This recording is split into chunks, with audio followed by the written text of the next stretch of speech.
Hey everyone! Welcome back to my channel. This is Alrence and I'm a Filipino living here in the US. And in today's video, I'm going to share with you guys how I bought my first condo in the Philippines online.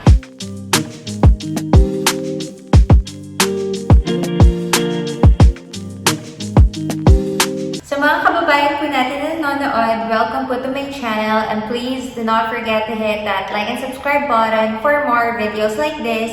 Fashion, lifestyle, travel, and tips, and some vlogs of my life here in New York City as a Filipino living here. So as a licensed real estate agent, I've seen time and time again my clients double or triple their money through real estate. And I just wanted to have my own investment too. And I realized why not invest back home in the Philippines? Because back home, the down payment is spread out. Not like here in the US wherein you really need to have like a 20% down. So that's one of the advantage. I have a friend who asked me if I wanted to invest and it's a really good location. And one of the factors that you need to consider if you're buying real estate, kahit saan pa yan, you need to invest in a good location. So how will you know if the property is in a good location, diba? Are they close by to schools? Are they close by to the central district where people work? Is it close to the hospital? Is it close to the mall or grocery? Transportation is really important. How accessible it is. You can also be able to tell if the property is a good investment just by looking just the rent over there. Are there a lot of vacant units over there? There's like new construction that's happening in the area. For example, there's a new MRT or LRT that's going to be built in the next 3 to 5 years. It will increase the property's price too. So a few weeks ago, I discovered the pre-selling market. If you guys are not familiar and if you guys are asking, ano ba yung pre-selling? What's pre-selling? So basically, pre-selling is a property that's not built yet. Hindi pa siya naitatayo. What usually happens on a pre-selling apartment is that you won't be able to have a feel of the apartment. So usually you'll choose the apartment based on the floor plan of the building, based on the layout. They will tell you naman where is it facing, they have a plan of the building and you'll be able to know, are you facing the amenities, which side are you facing, are you in the east, west, south, or north of the apartment, and that's very helpful. So guys, the main advantage that I'm seeing in investing in a pre-selling apartment is that hindi pa siya ganun kamahal. It's not as expensive compared to a built property already. And the good thing about it is that I don't need to out the 20% right away. Like in the building that I got, the down payment was spread out for 68 months. And on top of that, nag-appreciate yung property. So guys, like based in these numbers, the apartment total listing price is $8,943,000. This is just one sample of the apartment. This is really not the one that I got. And remember, if you're buying condos, meron kang taxes. There's a VAT and $1,073,160. The total contract price is $10,597,455. That's together with the VAT. So now they're asking a down payment of $1,246,694. That's 12% of the total listing price minus the reservation fee. So if you guys are interested in buying a pre-selling apartment, you need to pay a reservation fee so that they can take it off the market, yung gusto nyong floor plan. So that 12% down payment of $1,146,694, the advantage of buying a pre-selling back home, so instead of putting down 12% of the apartment's price right away, it will be spread out in the course of 68 months, just like what I did in my building. So it's a one-time reservation fee of 25,000 pesos and your monthly down payment, which is dito nga based on this price, 18,333.74 pesos. So basically, binabayaran mo siya habang ginagawa yung property while they're on construction. So I thought it's a really good opportunity for me to invest right now. And by 68 months, nag-grow na talaga yung money ko because 68 months is like more than 5 years. Let's say after you paid the down payment of 18,000 for 68 months, right? So, syempre, the condo is not yet fully paid because that's just the 12% of the listing price. Ngayon, you still owe developers the balance, which is 9,325,760 pesos. So, where did we get the 9,325,760 pesos? So, that's the total contract price. Remember, yung listing price ng apartment plus yung taxes, which is yung VAT, which is 10,597,455. Ngayon, we need to deduct the down payment that you paid for 68 months, which is 1,246,694. So you still owe the developers 9,325,760. Ngayon, syempre isipin mo, ang dami ko pa rin balance sa developer, ganon. Pero the good thing about that is that you were able to secure the property for a low price. Kasi nga, hindi pa siya na-build kasi binili mo siya 5 years ago. If you're asking, how will I pay the balance of 9 million? You know, that's a lot of money and who got cash for that? So, dyan na pumapasok yung bank financing. So, depende sa strategy mo. So, it's either you flip the property, meaning you'll sell the apartment before the turnover. So, let's focus first on flipping the property, right? Basically, what you're investing is just 1,246,694 that you paid in the course of 68 months. And then, some of the investors, what they will do is that they will sell the apartment before the turnover. So, syempre, if you're buying the property, you need to ask how much is the projected appreciation over the course of 5 years. So, you'll know na from the total listing price, magkano na siya after 5 years. And just a tip, guys, if you're trying to compute the appreciation, you need to compute it at the lowest possible, yung very conservative. Like, for example, they told you na, like the projected appreciation will be 6 to 8%. Guys, you need to compute it from the 6%, not the 8%. Kailangan mo malaman ano talaga yung pinapasok mo. Conservative is the best because you don't want to set high expectations.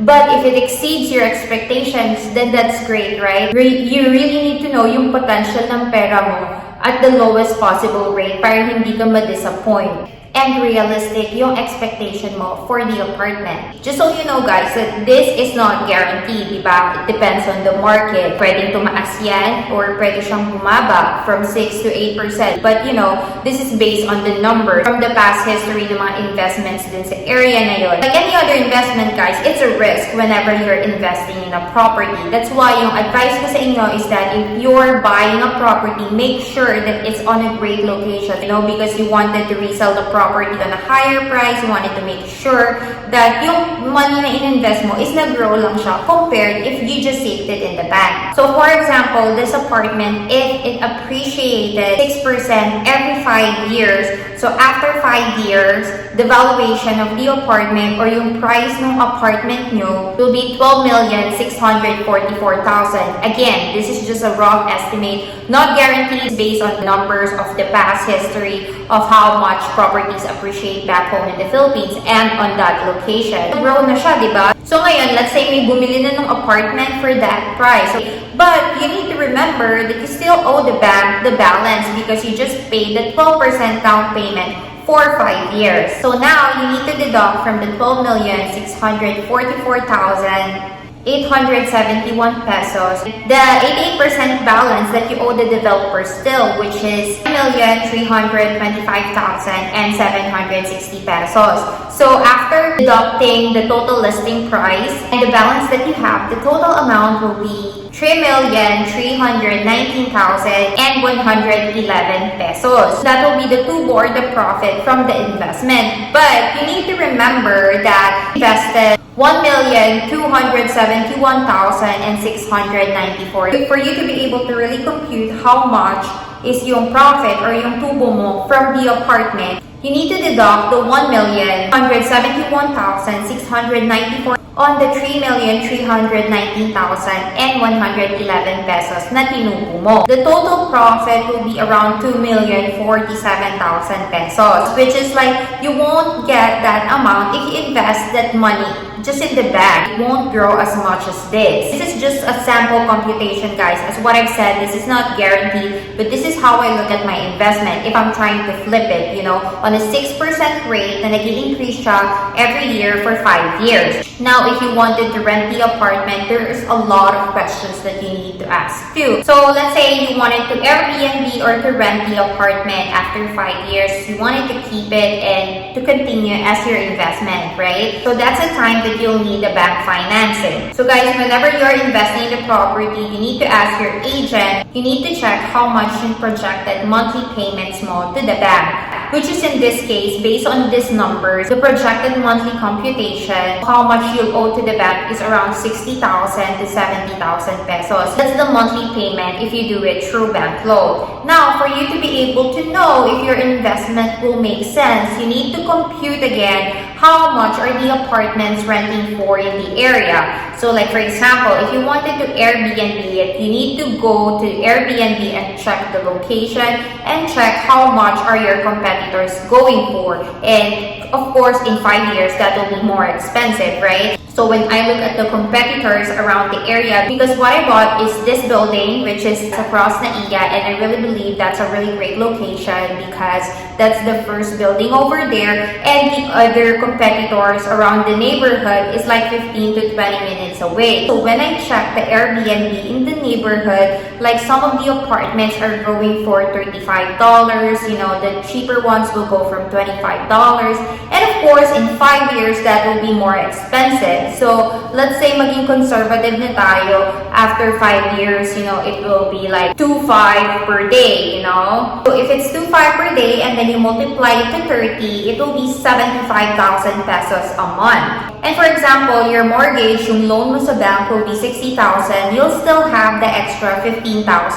And that 15,000, you know, is your profit. Ngayon, that extra 15,000, you can use it a lot of ways. You know, you can use that money to invest again in another property, or you can save that money for you to be able to pay the property in full, so you don't need to pay the bank interest. So there's so many ways and there's so many potential. So for me to be able to secure this property, it's very easy. There's just a couple of steps. So first thing nga, I looked at the location, I did my research, I got my real estate agent who's very efficient, who communicates well, and knows the market well. And I also asked my parents to go over there to check the property themselves because I really trust them. And then once I was convinced with that property, and I asked my broker to send me the floor plans of the buildings, and then yun na nga, and then I chose which monthlies are okay with my budget that I can carry. Siyempre, we do have our goals here too. If you're in the US or in another country, right, you have a lot of bills here too. So I just made sure the investment that I got is just right on my budget here. I'll be able to pay it in the course of 5 years. And after that, I just paid the reservation fee, and I set up my bank. You can set it up para auto payment na lang siya. And then that's it. I was able to secure the apartment, and then they'll just send me the receipt online where I live. And I'm basically good to go. I just need to pay it for 68 months. The property that I got, just so you guys know if you're interested, is across Naiya 1. So I feel like this is a really good investment. And if you wanted to also see it, I suggest you ask your relatives, or if you know someone in the Philippines, to tour you around the model showroom. So you'll have an idea of how the apartment will really look like. Just need to make sure that we are really investing our money into a good property na mag-multiply yung money mo in the long run. So that's it. So if you are interested, this is how the building will look like. Diba? Ang ganda. There's a gym, mini convention center, there's a pool. I strongly believe that this is a really good location. If not naman, you can ask me because there's other locations too. There's one in Makati, in Chino Roses, that's a great location. And there's one that's in Rojas Boulevard that's facing the Manila Bay area, which is a really nice location to invest as well. So we have a couple of options that you can